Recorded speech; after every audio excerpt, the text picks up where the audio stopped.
Olá pessoal, vamos à nossa primeira aula sobre estrutura e formas de relevo.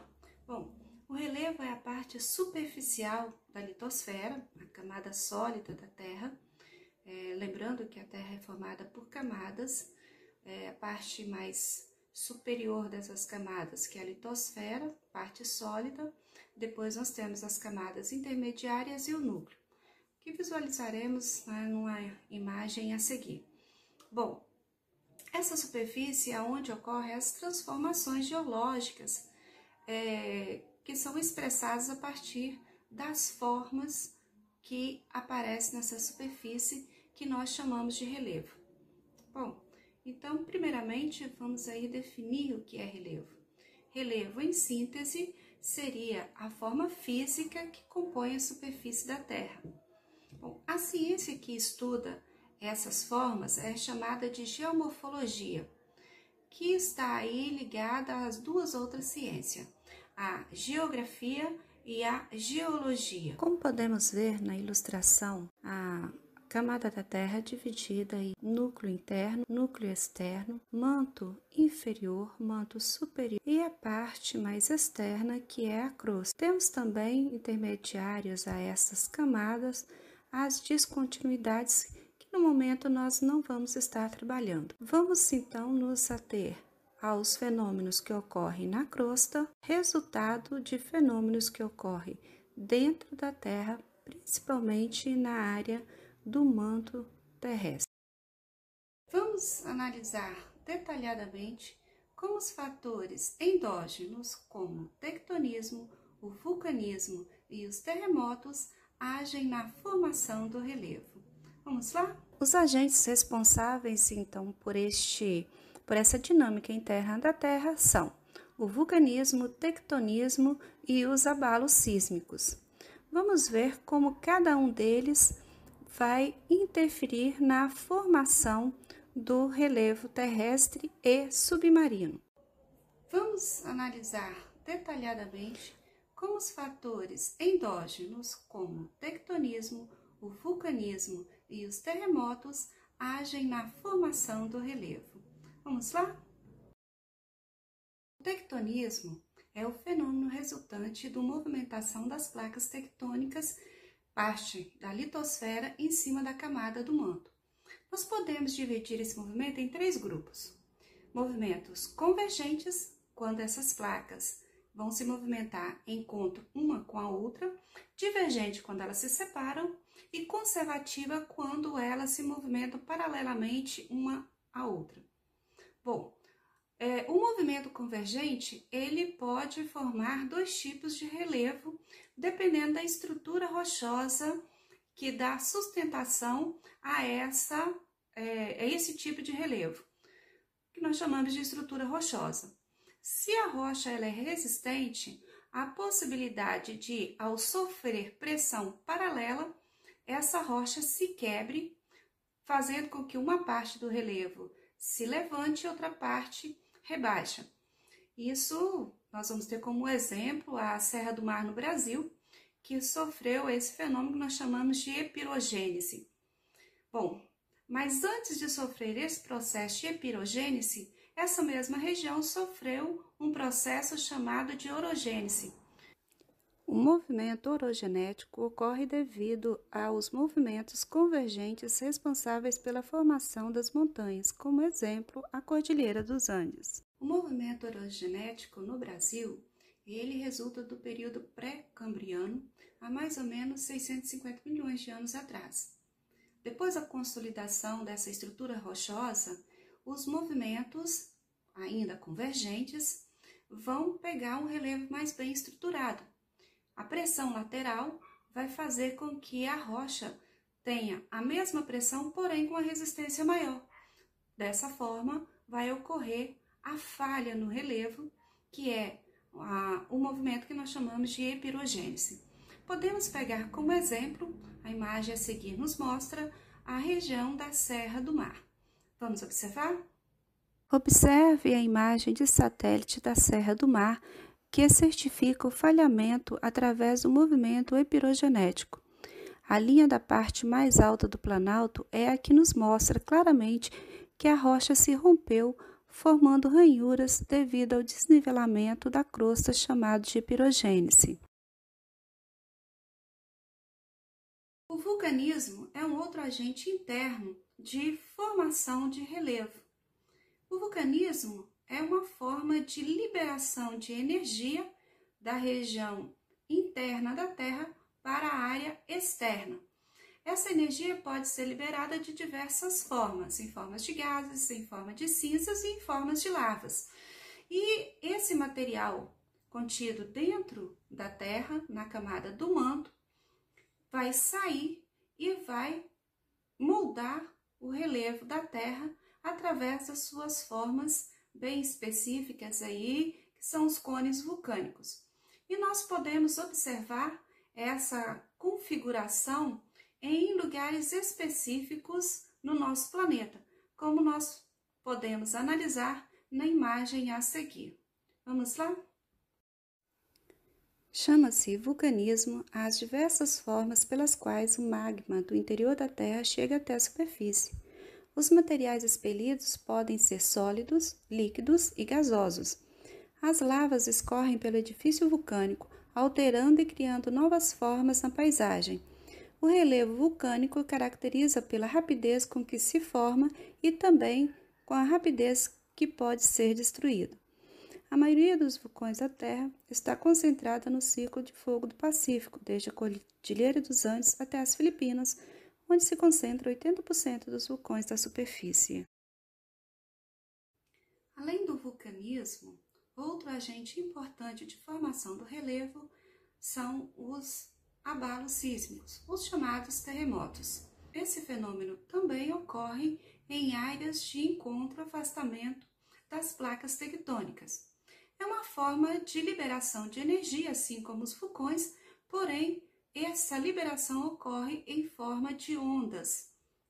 Ondas que vão se propagar pela crosta, atingindo uma área extensa da superfície de acordo com a sua intensidade. Vamos analisar algumas imagens que nos mostram o potencial deste fenômeno. O local onde há o encontro entre placas tectônicas é o local mais provável de originar os movimentos de ondas sísmicas, que podemos classificar como liberação de energia do centro da Terra. Esta área interna é chamada de hipocentro, e o epicentro é o ponto da superfície acima do hipocentro, aonde podemos observar claramente as consequências desses fenômenos ocorridos no interior da Terra. Bom, nós vimos os agentes responsáveis pela formação do relevo, que são os agentes endógenos. Agora vamos ver um pouco sobre os agentes exógenos, que são responsáveis pela modelagem do relevo. Vamos analisar aí o primeiro agente externo, que é a chuva. Vamos então?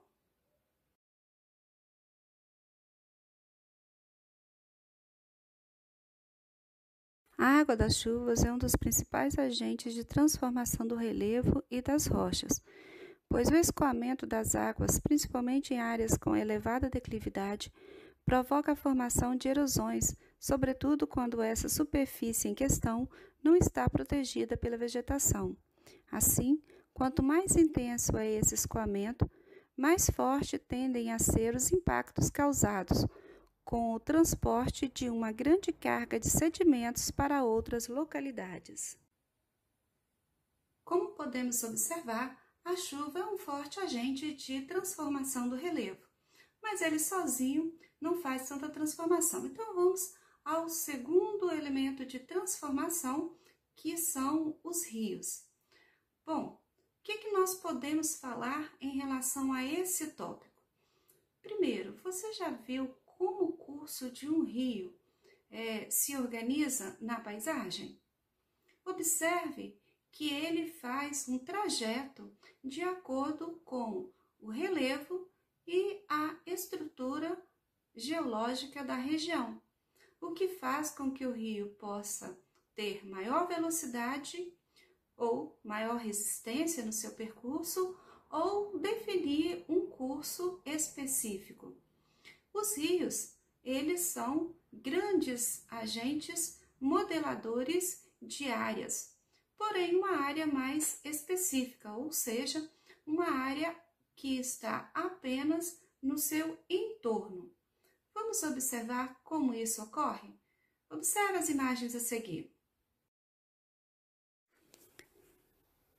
A erosão fluvial é a erosão causada pelas águas dos rios que provoca desgaste das áreas mais altas, como os planaltos, para as áreas mais baixas de planície. Na fase inicial da erosão, devido à grande declividade do terreno, pode acontecer com maior intensidade. Na fase mais avançada acontece o transporte de sedimentos, que já na fase final ocorre o processo de acumulação de tais sedimentos. As águas dos rios escavam o leito formando vales profundos, transportam materiais e depositam nas partes mais baixas.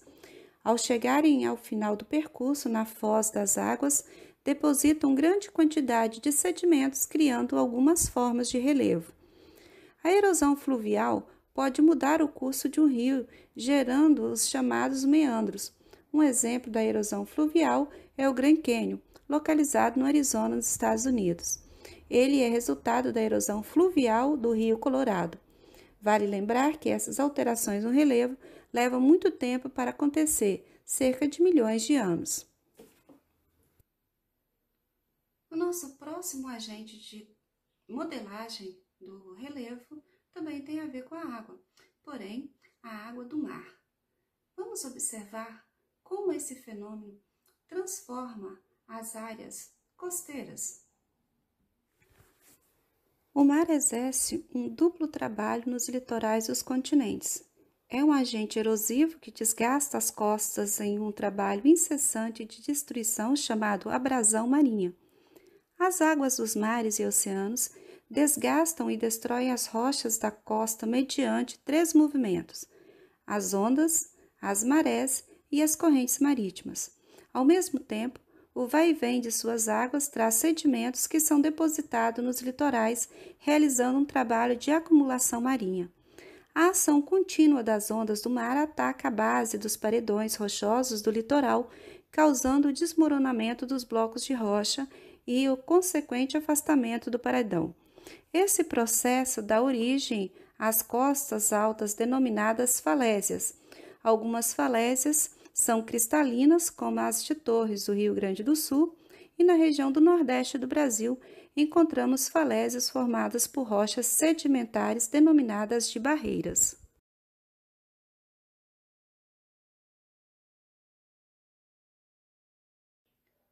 Outro importante agente de transformação do relevo são os ventos, levando em consideração que os ventos mais constantes se encontram em áreas costeiras.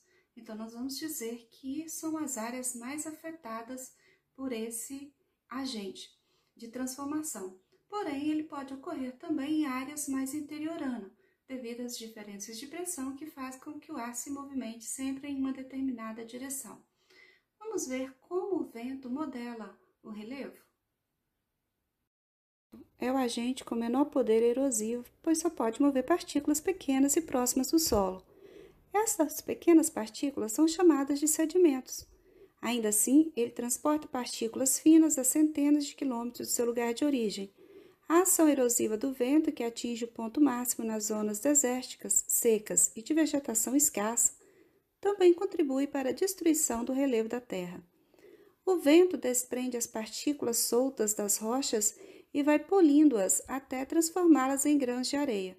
Uma das transformações do relevo resultante da ação dos ventos são as dunas, formada por elevações móveis de areia em forma de montes.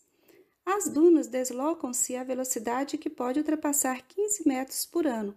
Quando o avanço das dunas ameaça as populações humanas ou as plantações, colocam-se obstáculos tais como estacas, muros ou arbustos para detê-las. Na região norte do Espírito Santo, na vila de Itaúnas, temos um bom exemplo da força desse agente na modelagem da superfície. Então, pessoal, vamos ao nosso último agente de transformação do relevo desta aula, as geleiras. Bom, falando então em gelo, nós vamos já delimitar uma área específica para essas transformações. São as áreas polares e as áreas de grande altitude, aonde o gelo é um importante agente de transformação do relevo. Vamos observar as imagens a seguir para poder entendermos um pouquinho melhor este assunto. Em algumas zonas de clima muito frio, a neve não derrete durante o verão. O peso das camadas de neve acumuladas durante invernos seguidos acaba por transformá-las em gelo. Quando essa enorme massa de gelo se desloca, corre como um poderoso rio de gelo. As geleiras ou glaciares realizam um trabalho de erosão das rochas que as cercam, formando vales em forma de U.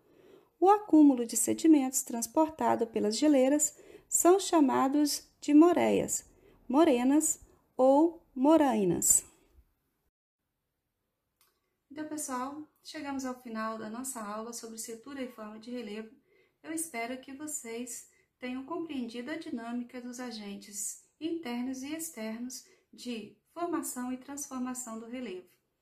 Uma dica para vocês: observe a paisagem ao redor de vocês e ver se consegue identificar essas transformações que ocorrem ao longo do tempo. É um exercício legal para podermos identificar essas pequenas transformações provocadas pelos agentes. Então, bom estudo a todos e até a próxima!